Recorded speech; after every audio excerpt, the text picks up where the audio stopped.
Hello and welcome to Atop the Fourth Wall, where bad comics burn. Today, we're achieving another ending to a long-running series that I've been reviewing for a while now. I am reviewing the last Star Trek movie comic. No, we're not. There's still an adaptation of the 2009 movie I have to review. Whatever. But hey, today's based on a good movie. Star Trek First Contact is my second favorite Star Trek movie, though as a kid it was my favorite because it featured the Borg, and when you're a kid you only care about stuff like that versus the flawless Shakespearean storytelling that Star Trek II had. That being said, First Contact can be seen as the Wrath of Khan for the Next Generation crew. It features continuations of storylines from the series it was based on, with a heavy emphasis on revenge, emotional scars, and old guys drinking. Now, it's not as good as Wrath of Khan in developing all of that, but hey, it's a different movie made by different people featuring different characters. And considering it's really the only one of the Next Generation films that's actually good, I'm ready to defend the thing come hell or high water. Especially because some of the critiques I've seen for this film are head-scratching to me. Starfleet doesn't want Picard involved with an attack by the Borg? They've never complained before! Oh no, it's almost like there might be different admirals with different opinions because that was a few years ago. This movie is all action and not cerebral, as opposed to the very cerebral Star Trek IV, which featured a giant ho-ho wanting to talk to whales. Picard has never reacted to the Borg in such an extreme manner before. Were we watching different series? Picard has not been all that great when it comes to the Borg. Lest we forget that he was the one who thought up the idea of a virus that could infect the entire Borg collective and kill billions of them. And when confronted by the possibility that it might be wrong to use a being who has become an individual to infect the whole... It's not a person, damn it, it's a Borg! And the decisions he made in that episode led to the possibility that he may have let the Borg continue to live and assimilate and kill and ruin the lives of even more people. I could have rid the Federation of a mortal threat, and I let him go. And let's not forget just the emotional trauma he had from being assimilated, being used as a tool to murder thousands of people, and just had his individuality, consent, and free will completely stripped from him. I wasn't strong enough. I wasn't good enough. I should have been able to stop them. I shouldn't. Gee, do you think that Picard might still be just a wee bit pissed off at the Borg? But I'm getting ahead of myself a bit. I take it for granted that any of you could have seen Star Trek or Star Trek The Next Generation, so let's get the backstory for this movie out of the way. I've actually reviewed two comics with the Borg already, the adaptation of Star Trek Elite Force and the Star Trek Next Generation / X-Men crossover, but we've never really talked about who they are. The basic idea is that they're a race of cyborgs who are all collectively linked together in a group consciousness, billions and trillions of them working together at once. Their goal is to assimilate other races into their collective, bring themselves closer to perfection by uniting as many species together as possible, well, species they feel worthy of assimilation anyway. They're basically Star Trek's answer to the Cybermen, except instead of all having the same metallic doll-like faces, they're crude with replacement parts for specific functions and lots of random tubes. They're logical and emotionless. Their ships are designed to be basic, a cube, a sphere, a cylinder, etc.,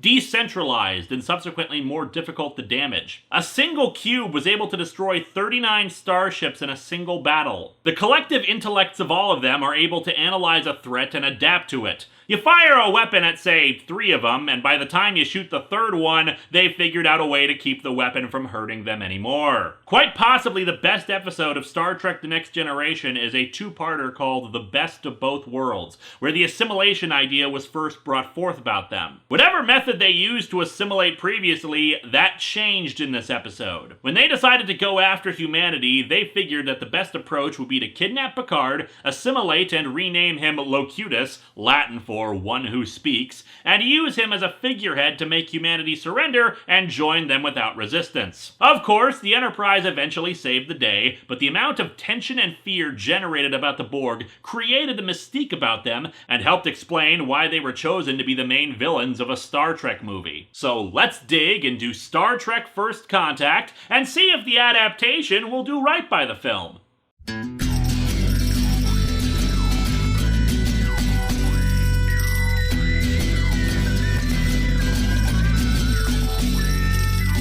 Welcome to Atop the Fourth Wall, where bad comics burn. Linkara's gonna teach you all a lesson you won't learn. Brodsky, you're not the smartest. Life out, you're not an artist. Anyone who's had a bad comic published, it could be your turn. Linkara, he's a man punch, wears a pretty hat. Linkara, he has a magic gun. Where'd he purchase that? Linkara,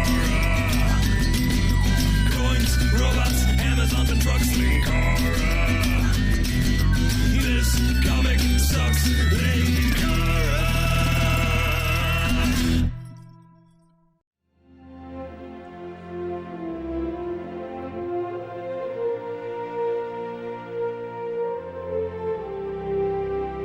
The cover is...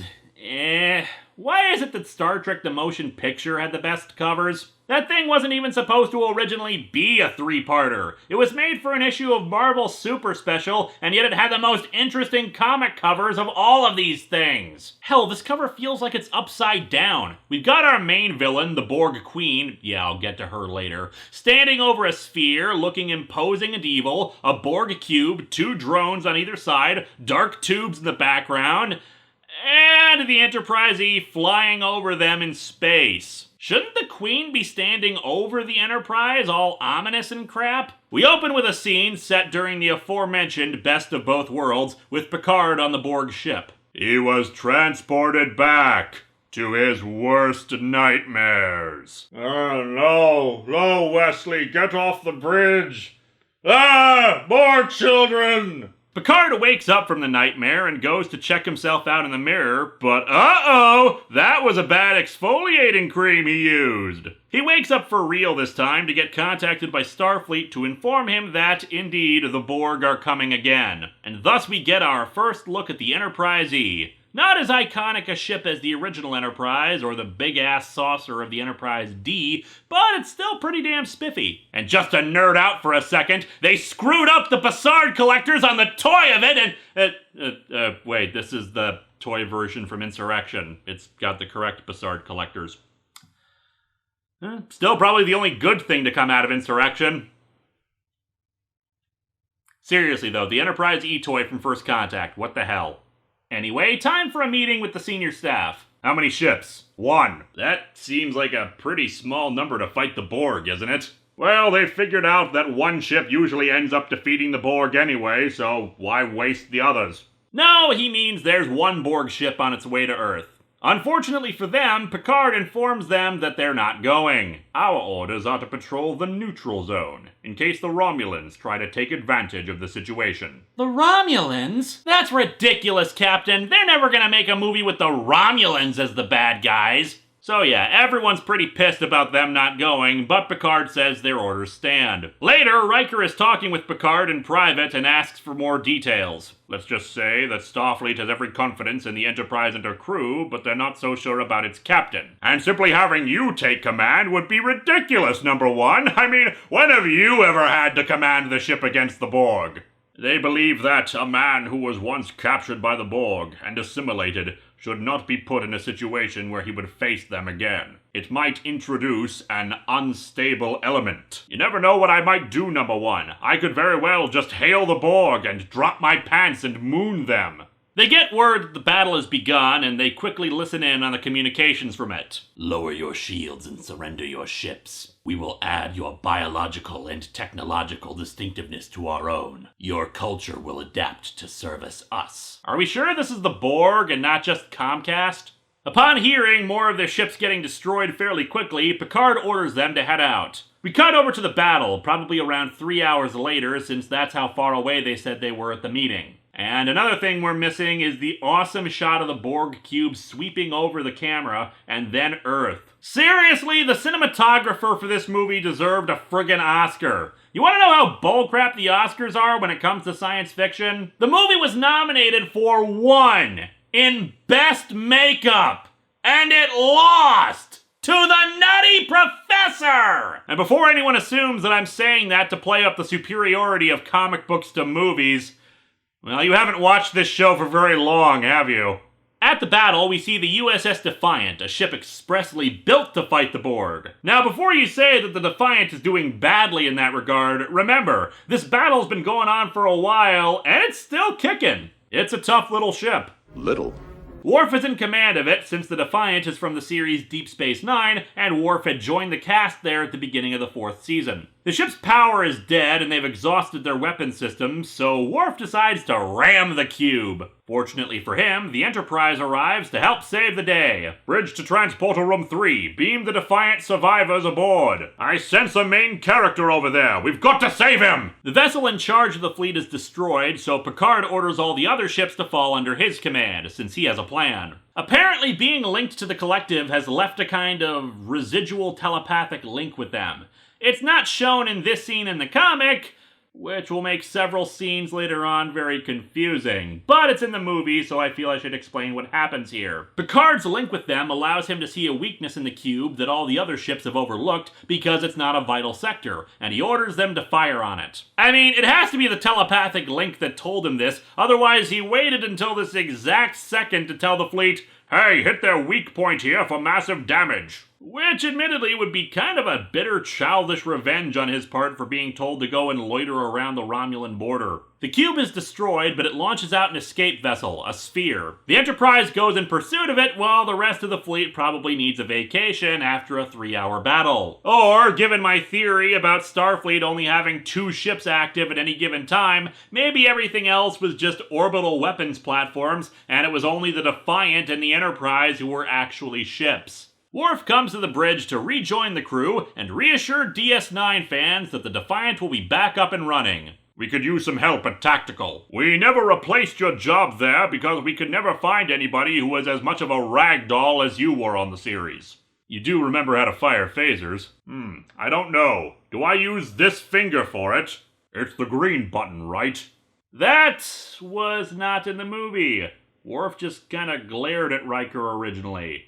Point movie. Actually, so far, most of the points have been to the movie, sorry to say. I don't even know why we still have movie adaptations like this anymore. You could get away with defending their presence in the 70s and 80s because of the lack of a home video market, but this was the mid-90s. I owned the videotape of this movie. I got it for Christmas in 1997. The Sphere, obviously not going to be capable of fighting off the most advanced ship Starfleet has to offer, and one that hasn't taken any damage from the battle, decides, why not, and figures its best strategy is to travel through time and eliminate humanity in the past. Now, some might say that this is a ridiculous premise that comes right the hell out of nowhere.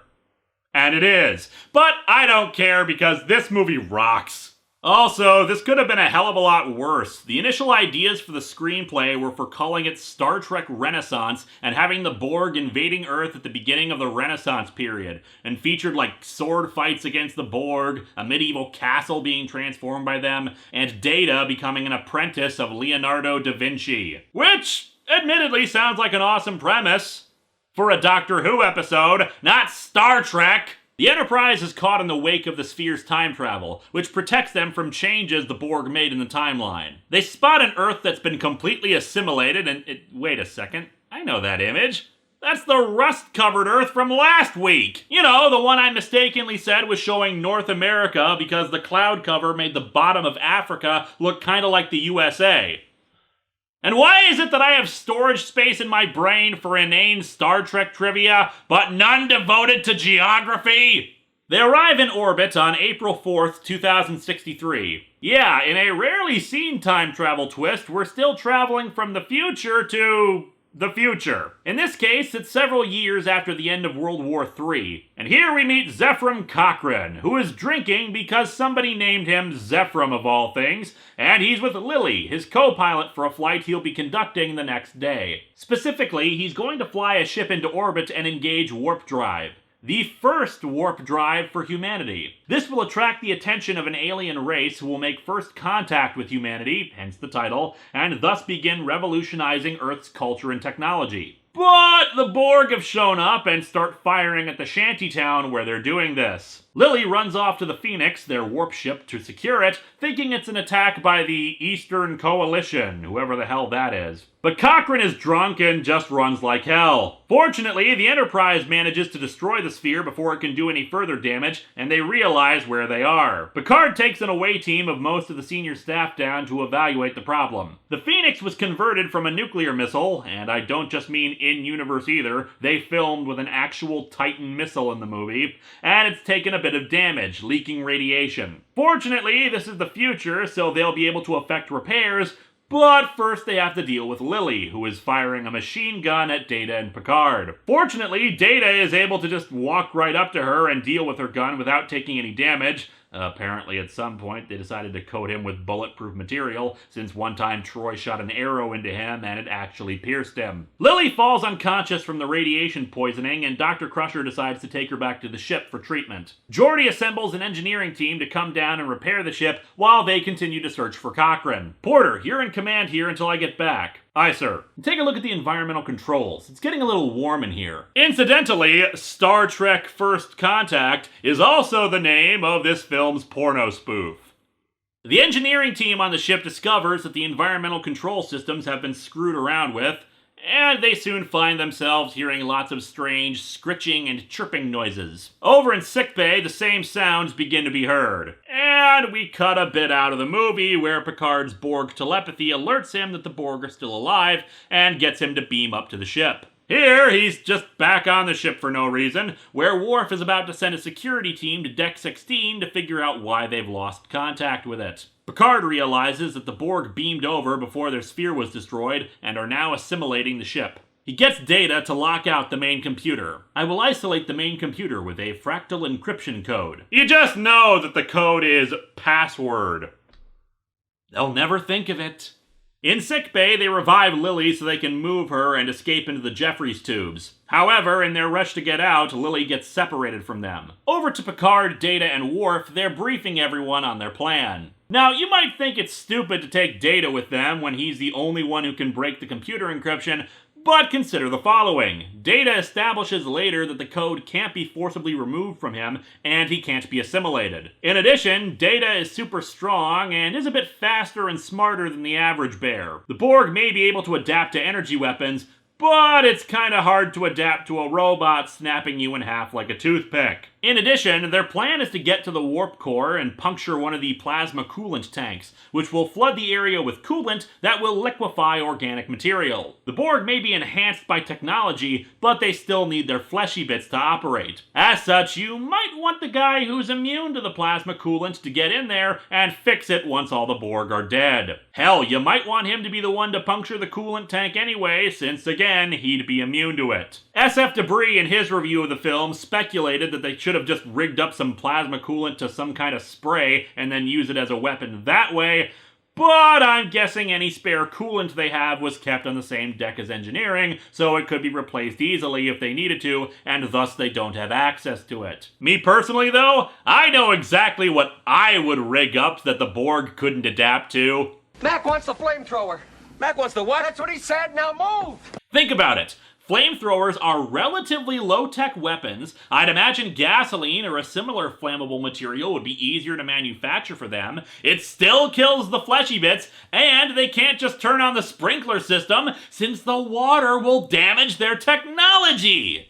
Warn your teams they may encounter Enterprise crew members who have already been assimilated. They mustn't hesitate to fire. Believe me, you'll be doing them a favor. Another criticism lobbed against the film is why Picard, who was freed from the Borg, would give that order. Well, for starters, they were only able to free Picard from the assimilation after cutting him off from the collective and then have him undergo microsurgery to remove all the implants. And all of that was done from a functioning sickbay, which is now in the hands of the Borg. I'd also like to hear anyone's suggestions for the stun setting they would be using against the highly adaptive cyborgs who may or may not be their former colleagues who have become slave to the will of the Hive and are dedicated to continually throwing themselves at you to assimilate you. Also, hey, it's not like they're main characters, who cares? They begin their approach of the assimilated sections. You'll recall that in Generations, Data had the emotion chip installed him that got fused to his neural net. Fortunately, he now has the ability to switch it off, which is something you would definitely want when one of the sounds that the assimilated section makes is slurp.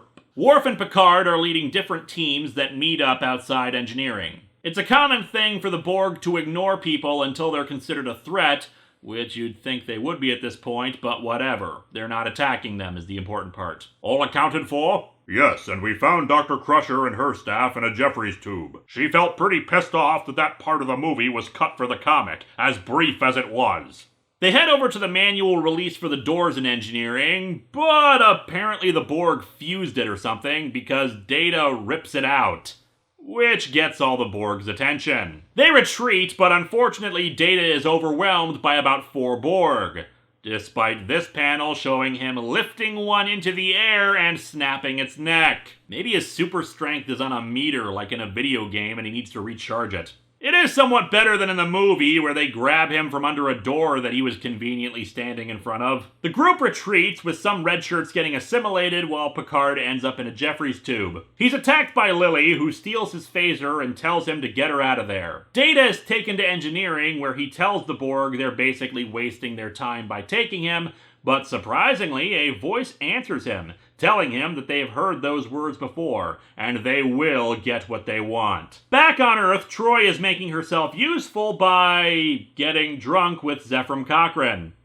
Keep up the good work, counselor. We condense a few scenes down, unfortunately, but the gist of it is that they tell the truth to Cochrane about who they are and what they're doing here, and then use his telescope to show him the Enterprise and prove it to him. They talk about all the great things that his flight will bring about, and he's like, why not? You'll forgive me for rushing through this. We're only now past the halfway point, and, well, hey, they're rushing stuff too. Picard proves who he is to Lily by showing her an airlock overlooking Earth, and she hands him back the phaser. It was set to level 1. If you'd shot me, it would have given me a rather nasty rash. Forgiving for a second that in the movie it's actually the complete opposite. Maximum setting. If you'd fired this, you would have vaporized me.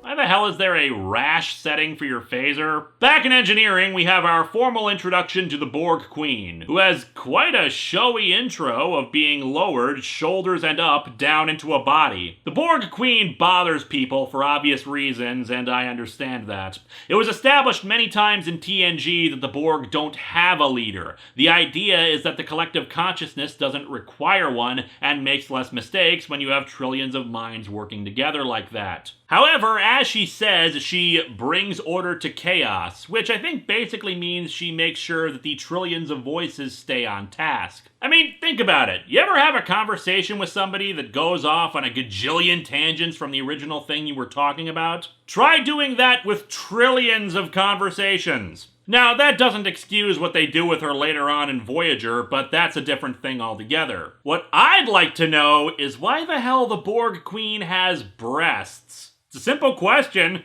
Why does she need a body featuring those when she's perfectly functional without anything below the neck? Hell, if I had a choice of bodies I could reattach my head to and was the queen of a race of horrific cyborgs, I'd make myself a kick-ass spider body with attached claws and stuff.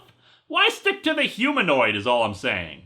The Queen reactivates Data's emotion chip somehow, and shows him that they're grafting human skin onto his body. The idea is that since they can't force him to join up, they'll offer him the temptation of making him closer to humanity than he's ever been by giving him organic components. Back over to Lily and Picard. It's all right. They won't attack unless we threaten them. And then right in the next panel, he shoots one. I mean, yeah, he does the same thing in the movie, but he at least waits a minute to do so, and only does it after he comes up with a plan. With this, it's just, don't shoot them. Ah, he's coming right for us! So what is his plan? They go into the holodeck and recreate a 1940s noir detective novel series that Picard frequently used on the show in order to create a Tommy gun to shoot out the Borg. Unfortunately, another terrible cut here is that we see him shoot out the Borg without, well, the emotion. As well as Lily realizing that one of the dead Borg has one of their uniforms on.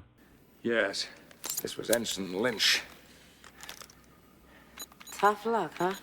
He killed the Borg to get access to one of their circuits, one that tells him what their plan is, to reconfigure the Enterprise's deflector dish into a long-range communication system that will allow them to contact the Borg of this century and tell them to haul ass to Earth to assimilate it. Back down on Earth, Cochrane becomes overwhelmed by all the hero worship everyone has around him and runs off into the woods. Riker and Geordi pursue and shoot him off panel to take him back. Jeez, and I feel like I'm rushing through this thing. And then back up again to engineering. Data makes an escape attempt, but it fails and the Borg Queen starts making out with him. I'd like to think this was just a ruse on her part to manipulate him, since otherwise it's just weird to see the otherwise emotionless beings get the hots for the man droid. To make another long story short, Picard, Worf, and a named red shirt, Lieutenant Hawk, head out to the deflector dish to deal with the Borg, ejecting it into space and blowing it up. Oh, and Red Shirt Hawk gets assimilated and killed. I'll give you all a moment to recover from the shock of that.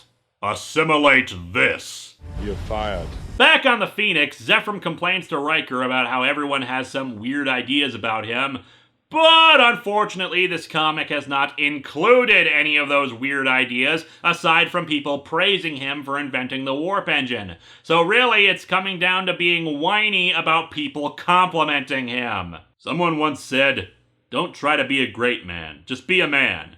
Let history make its own judgments." Rhetorical nonsense. How dare you answer my insane rages with kindness? Dear God, why can't you die? Uh-oh, but Riker says Cochrane was the one who said it, in 10 years. Ha ha ha! Oh, time paradoxes.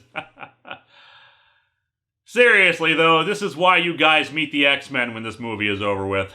Speaking of cut dialogue, the entire emotional build-up of Picard's issues with the Borg are supposed to come to a head here, as he demands everyone stay and fight the Borg, hand to hand if they have to, even though they've clearly lost the battle. Their only chance is to activate the ship's self-destruct and then evacuate. Picard just refuses the idea without anything else to say about it. And then he skulks off without calling Worf a coward like he did in the movie, and when Lily confronts him about it, here he says, "We must draw the line, this far and no further," without yelling and breaking his ships. Seriously, there is no emotion here, no anger, nothing. This is about revenge. The Borg hurt you, and now you're gonna hurt them back. How do you even know that? They cut out the dialogue where he talked about being assimilated. He didn't have either of his temper tantrums, so nothing about his behavior is all that unusual for a guy who thinks they still have a chance. You're like Captain Ahab.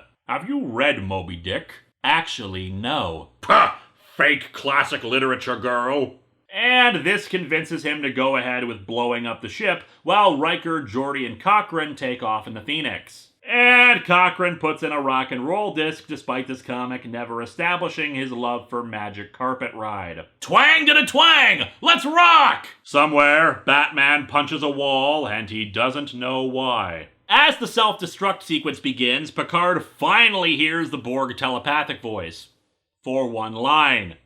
In one part of the comic. Smooth. It's from Data, and Picard heads out to engineering. And of course, they cut off the part where they mention the Queen was also on the cube during Best of Both Worlds, so in this she asks Picard if she recognizes him, and thus anyone who only read this comic and not seen the movie is scratching their head and going, "The hell are you talking about?" Data pretends to have gone along with the Borg and fires torpedoes on the Phoenix, but of course they miss and wait. He says he's firing quantum torpedoes, but quantum torpedoes are blue. I take it back. First Contact is the worst movie of the bunch, even though in the movie they were blue. Completely ruined the entire damn film. For shame, comic! So Data punctures the plasma coolant, all his new fleshy bits melt off, and the Borg are defeated. The alien ship detects the warp signature from Cochrane's ship and lands in the shantytown, revealing themselves to be Vulcans. Live long and prosper.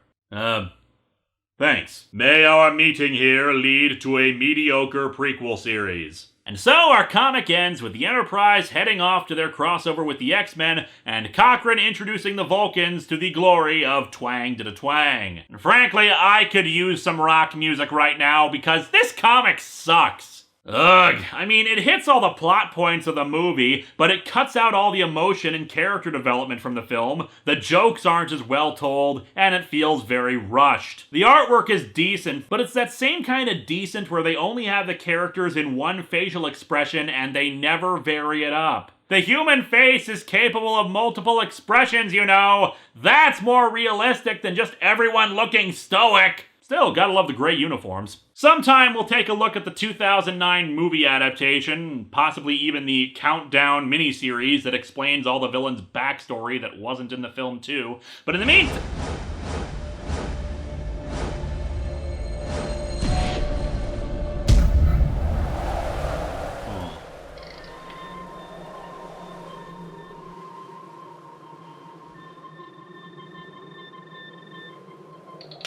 Huh.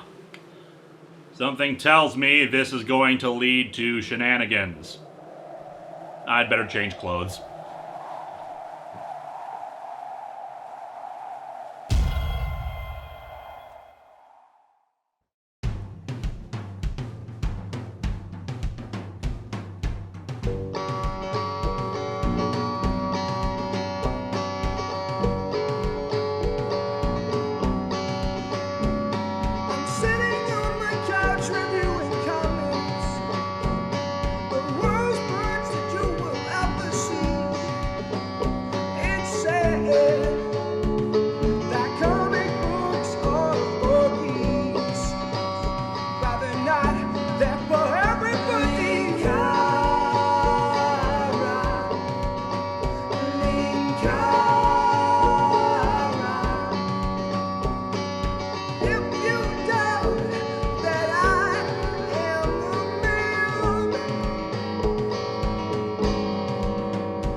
not going back. Look, Doc, we can't do this without you. I don't care. I don't want to be a statue. Doctor. You stay away from me. We don't have time for this.